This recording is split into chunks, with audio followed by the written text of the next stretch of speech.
ನಿಕಟಪೂರ್ವ ಶಾಸಕರಾಗಿರ್ತಕ್ಕಂಥ ಹುಟ್ಟಿದಪ್ಪ ಈ ಒಂದು ಆಸ್ಪತ್ರೆಯಲ್ಲಿ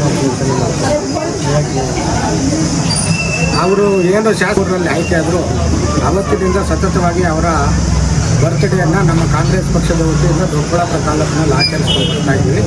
ಅದೇ ರೀತಿ ಈ ವರ್ಷವೂ ಸಹ ಅವರ ಜನ್ಮದಿನವನ್ನು ಆಚರಣೆ ರೋಗಿಗಳಿಗೆ ಹಾಲು ಹಣ್ಣು ಮೂಲಕ ಬಡವರಿಗೆ ಒಳ್ಳೆಯದಾಗಲಿ, ರೋಗಿಗಳು ಒಳ್ಳೆಯದಾಗಲಿ ಅನ್ನೋ ಉದ್ದೇಶದಿಂದ ಅವರಿಗೆ ಪೌಷ್ಟಿಕವಾದ ಹಣ್ಣು ಹಾಲು ಬ್ರೆಡ್ ಅವರ ಜನ್ಮದಿನಾಚರಣೆ ಅರ್ಥಪೂರ್ಣವಾಗಿ ಆಚರಿಸ್ತಾರೆ. ಇತರೆ ಸೇವಾ ಸಮಾಜ ಸೇವೆ ಏನಿಲ್ಲ. ಈಗ ಇವತ್ತು ತುರ್ತಾಗಿ ಇದನ್ನು ಆಯೋಜಿಸಿದ್ರಿಂದ ಇದೊಂದು ಕಾರ್ಯಕ್ರಮ ಆಯೋಜಿಸಿದ್ವಿ. ನಮಗೆ ರಕ್ತದಾನ ಶಿಬಿರ, ಆರೋಗ್ಯ ಶಿಬಿರ ಏರ್ಪಡಿಸಬೇಕು ಅಂತಿತ್ತು. ಆದರೆ ಕಾರಣಾಂತರಗಳಿಂದ ತುರ್ತಾಗಿ ಇದನ್ನು ಆಯೋಜನೆ ಮಾಡಿದ್ರಿಂದ ನಮ್ಮ ಹಿರಿಯ ಮುಖಂಡರಾದ ಚುಂಚೇಗೌಡರ ಮಗಳ ಮದುವೆ ಬಿಸಿ ಇತ್ತು. ಆದ್ದರಿಂದ ಅದನ್ನು ಆಯೋಜನೆ ಮಗನ ಮದುವೆ ಬೀಜ ಮೇಲೆ ಆಯೋಜನೆ ಮಾಡೋಕ್ಕಾಗಿಲ್ಲ. ಮುಂದಿನ ದಿನಗಳಲ್ಲಿ ರಕ್ತದಾನ ಶಿಬಿರ, ಆರೋಗ್ಯ ಶಿಬಿರ ಏರ್ಪಡಿಸ್ತೀವಿ.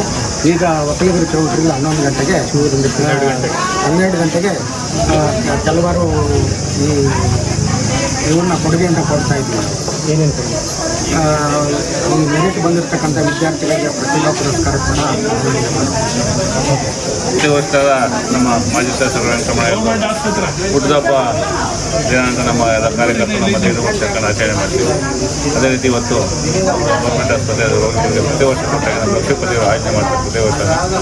ಅದೇ ರೀತಿ ಈ ವರ್ಷ ಆಯೋಜನೆ ಮಾಡಿದರೆ ಬಡಮ ರೋಗಿಗಳಿಗೆ ಹಣ್ಣು ಹಂಪಲು ವಿತರಣೆ ಮಾಡಿ ಬಡಮ ವಿದ್ಯಾರ್ಥಿ ಮಕ್ಕಳಿಗೆಲ್ಲ ಒಂದು ಪ್ರತಿಭಾ ಪುರಸ್ಕಾರ ಮಾಡಿ ಮಕ್ಕಳ ಸಂಘ ಹುಟ್ಟುಹಬ್ಬ ಆಚರಣೆ ಮಾಡ್ತಾ ಇದ್ದೀವಿ. ನಮ್ಮ ಶಾಸಕರು, ನಮ್ಮ ಮುಖಂಡರುಗಳು, ನಮ್ಮ ಕಾರ್ಯಕರ್ತರು ಹುಟ್ಟುಹಬ್ಬದ ಪ್ರಯುಕ್ತ ಇವತ್ತು ಹಣ್ಣು ವಿತರಣೆ ಮಾಡ್ತಾ ಇದ್ದಾರೆ.